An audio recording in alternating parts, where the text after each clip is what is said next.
සුබම සුබ දවසක් වේවා කියලා ප්‍රාර්ථනා කරනවා හැම දිනකටම. ඉතින් අද මම වීඩියෝ එකක් අරන් ආවා. ඔයගොල්ලොත් එක්ක ෂෙයා කරගන්න මගේ විදියට චිකන් කරි එකක් හදන විදිය ඔයගලන්ට පෙන්වන්න. චිකන් කරි එකක් හදනවා කියන නම් ඉතින් අලුත් දෙයක් නෙමෙයි. ඒ වුණාට මං හිතුවා මගේ විදියට මේ චිකන් කරි එක හැදෙන්නේ කොහොමද කියලා ඔයගලන්ට පෙන්වන්න. මුලින්ම මං ගෙනාවා මේ තියෙන ඔක්කොම සෝදලා පිරිසිදු කරගත්ත දේවල්. රම්ප කරපිංච, ඉඟුරු, සුදු ලූණු. මම මුලින්ම කරගන්නේ මම සාමාන්‍යයෙන් හදනකොට නම් කරන්නේ මේ ඔක්කොම දේවල් දාලා ග්‍රයින්ඩ් කරගන්නවා. මෙතෙන්ට තව ගම්බිරිස් එකතු වෙන්න ඕනේ. මම ගම්බිරිස් කුඩු ග්‍රයින්ඩ් කරගන්නේ නැහැ. මොකද මම වෙනම ග්‍රයින්ඩ් කරගත්ත ගම්බිරිස් තියෙන නිසාවෙන්. මේ තියෙන්නේ මම ඔයගලන්ට පෙන්නපු සුදු ලූණු, ඉඟුරු, රම්ප කරපිංච ග්‍රයින්ඩර් එකට දාලා දැන් ග්‍රයින්ඩ් කරගන්න හදන්නේ. මුලින් පෙන්නපු දේවල් ග්‍රයින්ඩ් කරගත්තට පස්සේ මම කරන්නේ සාමාන්‍ය චිකන් කරි එකක්, ෆිෂ් කරි එකක් හදනවා නම් ඒවට ගන්න මිරිස් කුඩු මම වෙනම පොඩ්ඩක් බැදලා තමයි ගන්න. එතකොට ඇත්තටම චිකන් කරි එකක් හරි ෆිෂ් කරි එකක් හරි හදනකොට ඒකේ තියෙන රසයේ වෙනසක් වෙනවා, පාටේ සුවඳේ උනත් ලොකු වෙනසක් වෙනවා. මේ තියෙන දැන් බැදීගෙන එන මිරිස් කුඩු ටික. ඔයගලන්ට පේනවා ඇති පාටේ වෙනසක් වේගෙන එනවා. මිරිස් කුඩු බැදෙනකොට හොඳ සුවඳක් එනවා. එක පාට කර වෙන්න දෙන්න එපා. පාටේ පොඩ්ඩක් පාට තද වේගෙන එනකොට ගෑස් එක වහන්න. මේ තියෙන්නේ මම කලින් ග්‍රයින්ඩ් කරගත්ත රම්පා කරපිංච සුදු ලූණු වගේ දේවල්. මේ තියෙන්නේ මම දැන් ටිකකට කලින් බැදගත්ත මිරිස් කුඩු. දැන් හොඳ පාටක් ඇවිල්ලා තියෙනවා. පේනවා ඇති මං හිතන්නේ. ඊට පස්සේ මේ තියෙන්නේ මං සීසන් කරගත්ත චිකන් ටික. දැන් අපි චිකන් කරි එක හදන්න යමු. මම දැන් ඇතිලේ රත් වේගෙන එනකොට තෙල් ටිකක් මේකට එකතු කරනවා. ඇත්තටම නම් චිකන් කරි එකක්, ෆිෂ් කරි එකක් අපි ඇතිලේ එක හදනකොට එන රස හරිම වෙනස්. තාච්චි එක වගේ දෙයකක හදනවට වැඩිය ඇත්තටම මේටත් වැඩිය රස වෙනස් වෙනවා මේක දරලිපක උයනකොට. දරලිපක උයන්න නම් ඉතින් අපිට මං හිතන්නේ අපි ඉන්න ඉඩත් එක්ක දරලිපක් කියන එක නිකන් හීනයක් වගේ දෙයක්. ඉතින් ඔන්න ඔය විදිහට තමයි මම චිකන් කරි එක හදන්න යන්නේ. දැන් ඔන්න තෙල් එක ටික ටික රත් වෙගෙන එනවා. තෙල් එක දැන් හොඳට රත් වෙගෙන එනවා. මම එතකොට ඒකට අර ග්‍රයින්ඩ් කරගත්ත සුදු ලූණු රම්ප කරපිංච එකතු කරනවා. මේ වගේ එකතු කරගන්නවා.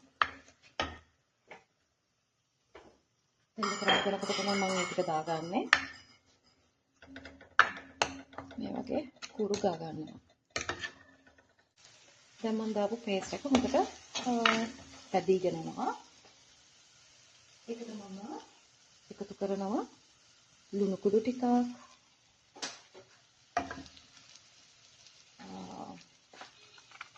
curry powder,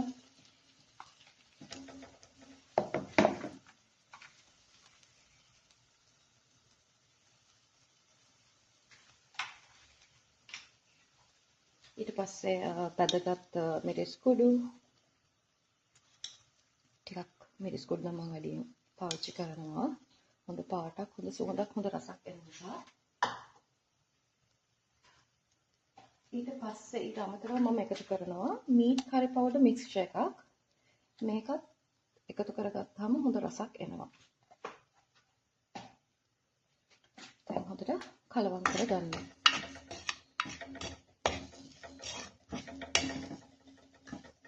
හොඳ සුවඳක් දැන් මේ වෙනකොට එනවා.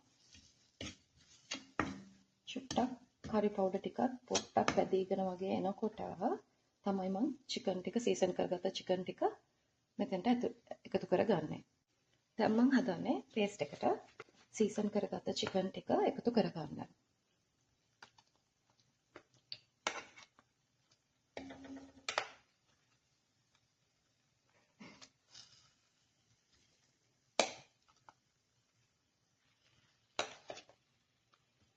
චිකන් එක අර බැදුණු පේස්ට් එක උඩට වැටෙනකොට හරි සුවඳයි.